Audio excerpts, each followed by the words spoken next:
ಎಲ್ಲರಿಗೂ ನಮಸ್ಕಾರ. ನಾನು ನಿಮ್ಮ ಪ್ರೀತಿಯ ನವೀನ್ ಕುಮಾರ್.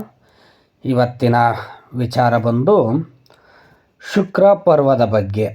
ತುಂಬ ಜನಕ್ಕೆ ನಾವು ದಿನನಿತ್ಯ ಸಂಪಾದನೆ ಮಾಡ್ತಾ ಇರ್ತೀವಿ, ಅಂದರೆ ಕೆಲಸಕ್ಕೆ ಹೋಗಿ ಸಂಬಳ ತಗೊಳ್ತಾ ಇರ್ತೀವಿ, ಆದರೂ ನಮ್ಮ ಹತ್ರ ದುಡ್ಡು ನಿಲ್ಲಲ್ಲ ಅನ್ನೋವಂಥವ್ರು ಈ ಪರ್ವವನ್ನು ಚೆನ್ನಾಗಿ ನೋಡ್ಕೊಳ್ಳಿ.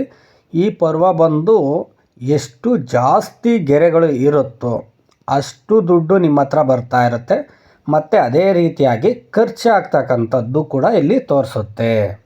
ಸೊ ಇಲ್ಲಿ ನೀವು ನೋಡ್ತಿರ್ಬೋದು, ಇಲ್ಲಿ ಈ ವ್ಯಕ್ತಿಯ ಹಸ್ತದಲ್ಲಿ ಜಾಸ್ತಿ ಗೆರೆಗಳಿಲ್ಲ ಅಂತಂದರೆ ಇವರು ಜಾಸ್ತಿ ಸಂಪಾದನೆಗೂ ಹೋಗೋದಿಲ್ಲ. ಅಂದರೆ ಒಂದು ಮೀಡಿಯಮ್ ಆಗಿ ಅವ್ರಿಗೆ ಎಷ್ಟು ಬೇಕೋ ಅಷ್ಟು ಮಾತ್ರನೇ ಮಾಡುವಂಥ ವ್ಯಕ್ತಿಗಳಾಗಿರ್ತಾರೆ. ಸೊ ಈ ಹಸ್ತ ಸಾಮುದ್ರಿಕೆ ಬಂದು ನಮಗೆ ತಿಳಿಸ್ತಕ್ಕಂಥ ಇಂಡಿಕೇಷನ್ನು. ಆದರೆ ನಾವು ಜಾತಕದಲ್ಲಿ ಈ ವ್ಯಕ್ತಿಗೆ ದುಡ್ಡಿನ ಯೋಗ ಎಷ್ಟಿದೆ ಏನು ಅಂತ ನಾವು ತಿಳ್ಕೊಬೋದು.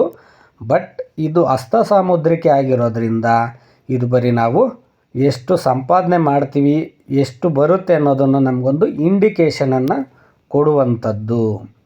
ಸೊ ಯಾರ್ಯಾರು ನಮ್ಮ ಪೇಜನ್ನು ಫಾಲೋ ಆಗಿಲ್ಲ, ಫಾಲೋ ಆಗಿ. ಎಲ್ಲರಿಗೂ ಒಳ್ಳೆಯದಾಗಲಿ.